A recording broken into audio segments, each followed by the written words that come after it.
तो friends welcome in JCC class and आज का जो टॉपिक हमारा पेट्रोलियम रिफाइनिंग प्रोसेस से रिलेटेड है।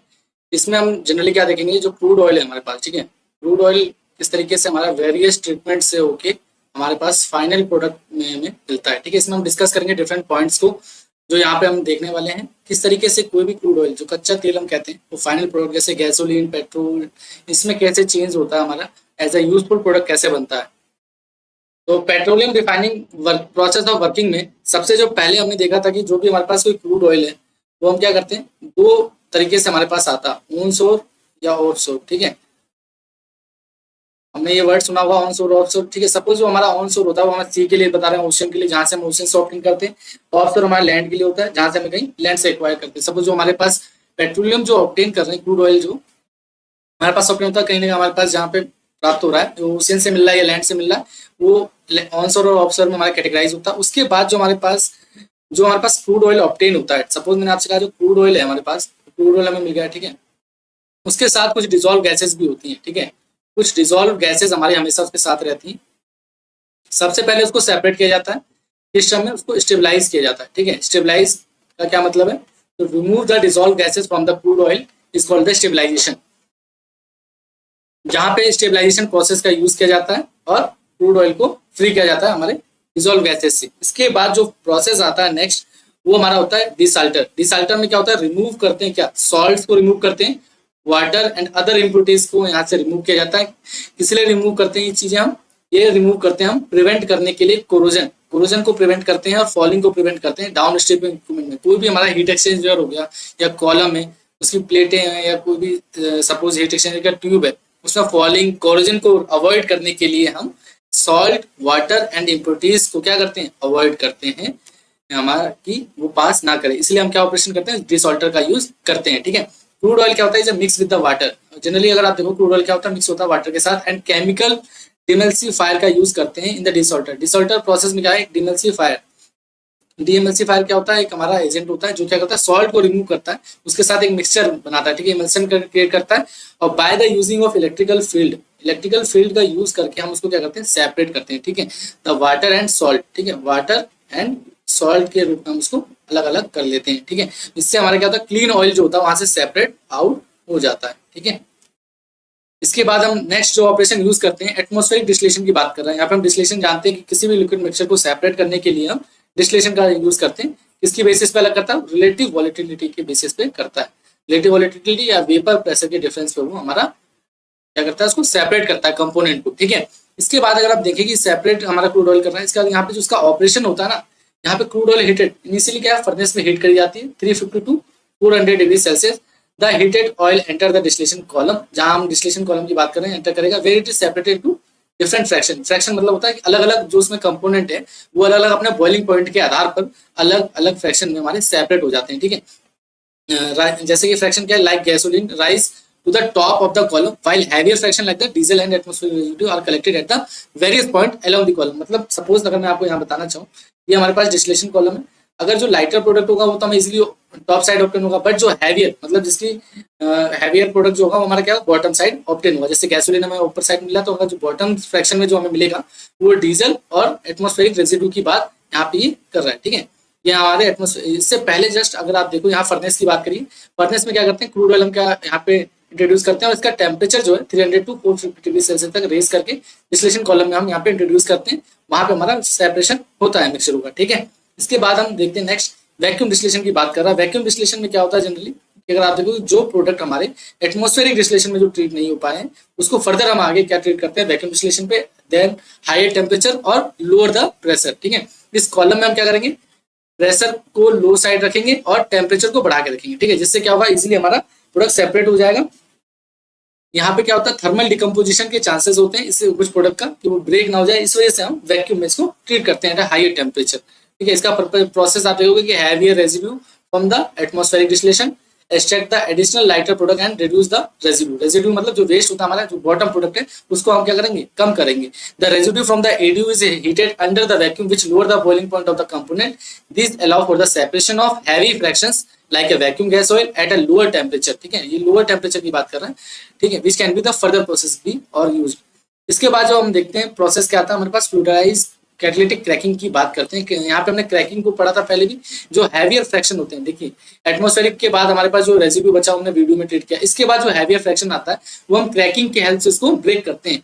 क्रैकिंग में जनरली देखा होगा आपने, जो हैवियर हाइड्रोकार्बन तो उसका स्मॉल हाइड्रोकार्बन के रूप में तोड़ा जाता है, ठीक है, छोटे इसको कन्वर्ट किया जाता है।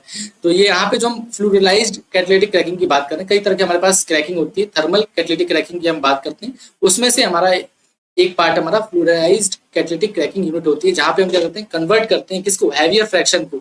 जो हैवियर फ्रैक्शन हम बात करें किसमें, लाइटर और मोर वैल्यूएबल प्रोडक्ट, जो हमारे क्या हो, गैसोलीन और डीजल हमारे लिए क्या है, मोर वैल्यूएबल प्रोडक्ट है, उसको उसमें कन्वर्ट किया जाता है। इसमें जनरली क्या होता है, हैवी फीड स्टॉक, जो हमारे पास जो फीड स्टॉक्स होते हैं उसको किसके साथ मिक्स किया जाता है, कैटलिस्ट के साथ। एक स्पेसिफिक टाइप का कैटलिस्ट यूज करते हैं, जिसमें जैसे जनरली अगर हम देखें जाए तो उसमें यूजली फाइन और सॉलिड पार्टिकल्स होते हैं, वो हीट किए जाते हैं। The catalyst help the break down और लार्ज मॉलिक्यूल, जो हमारे पास जो बड़े मॉलिक्यूल्स होते हैं, हैवियर हाइड्रोकार्बन होते हैं, उसको क्या करता है, वो ब्रेक करता है स्मॉलर में, ठीक है, स्मॉल हाइड्रोकार्बन में वो ब्रेक करता है। इसके कारण क्या होता है, the resulting product are then separated in different fraction. जो हमारे पास डिफरेंट फ्रैक्शन, सपोज हमारे पास अगर एक बड़ा लार्जर हाइड्रोकार्बन है, इसमें हम क्या करते हैं, by the help of catalyst और हीट करने के कारण क्या छोटे छोटे मॉलिक्यूल्स में सेपरेट आउट हो जाता है। ये हमारे जो फ्रैक्शंस में जो कन्वर्ट होते हैं वो हमारे लिए एज ए यूजफुल प्रोडक्ट में कन्वर्ट हो जाते हैं। इसके बाद हाइड्रोक्रैकिंग यूनिट में क्या होता है, हाइड्रोक्रैकिंग यूनिट क्या होता है कि अपग्रेड करता है हैवियर फ्रैक्शंस को to lighter product. As a similar, जैसे फ्लूइड कैटालिटिक क्रैकिंग हमारा यूनिट यूज कर रहे थे, वैसे ही हमारा हैवियर फ्रैक्शन को हाइड्रोक्रैकिंग यूनिट भी यूज करता है। बट ये यहाँ पर आप देखोगे कि ये हाइड्रोजन प्रोड्यूस करता है, ठीक है, हाइड्रोजन गैस का भी यहाँ पे, ठीक है, heavy feed stock are combined with the hydrogen, ठीक है। यहाँ पे अगर जो हमारे पास जो वैक्यूम गैस ऑयल जो होता है, उसको किसके साथ मिक्स किया जाता है, हाइड्रोजन गैस के साथ मिक्स किया जाता है, और इसके साथ पास किया जाता है कैटलिस्ट अंडर हाई प्रेशर की बात करता है, under high pressure and temperature पे होता है।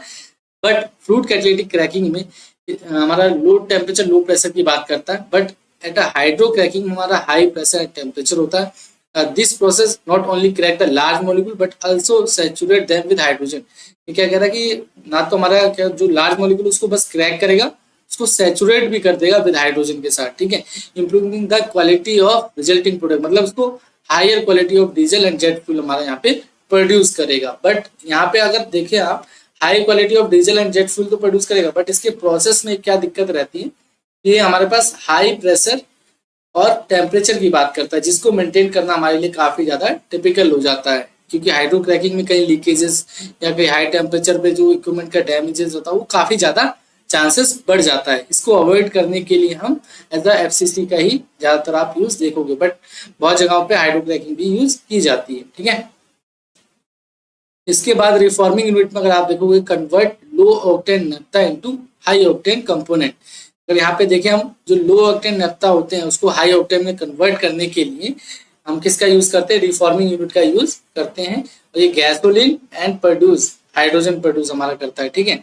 यहाँ पे हमारे पास जो नैप्था क्या है, heated and passed over a catalyst in the reforming unit. जो नैप्था हमारा होता है वो क्या करता है, पास करते हैं कैटलिस्ट बैठ के, जिसमें रिफॉर्मिंग यूनिट है उसमें कैटलिस्ट होता है, उससे पास किया जाता है। वहाँ पे हमारे कुछ रिएक्शंस होती है, जहाँ पे हमारा रीअरेंज होता है मॉलिक्यूलर स्ट्रक्चर, और वहाँ पे उसके मॉलिक्यूलर स्ट्रक्चर रीअरेंज होने के कारण उसका ऑक्टेन नंबर क्या हो जाता है, बढ़ जाता है। Is produce the hydrogen as a by product. वहाँ पे हमारा जो हाइड्रोजन है एज अ बाई प्रोडक्ट हमारा प्रोड्यूस होता है, which is use in other process like the hydrocracking, ठीक है। वो अदर प्रोसेस जहाँ पे हमारा हाइड्रोक्रैकिंग यूज होता है, जहाँ पे हम किसी भी लार्ज मॉलिक्यूल को सैचुरेट करने के लिए, ब्रेक करने के लिए यहाँ पे यूज करते हैं, ठीक है, जो मैंने पीछे अभी देखा था। तो यहाँ पे अगर आप देखोगे जो स्ट्रक्चर की बात करा, सपोज ये हमारा कोई लीनियर स्ट्रक्चर है, तो लीनियर स्ट्रक्चर में आप देखोगे कि ये स्ट्रक्चर में जो इसका ऑक्टेन नंबर होता है वो काफी लो होता है, ठीक है। जैसे ही ब्रांच स्ट्रक्चर में चेंज होगा तो उसका ऑक्टेन नंबर बढ़ जाता है, क्योंकि जो हमारे पास यहाँ पे हम क्या कर रहे हैं, ऑक्टेन नंबर का मतलब है एंटी नॉकिंग प्रॉपर्टीज से हम दिखाते हैं इसको।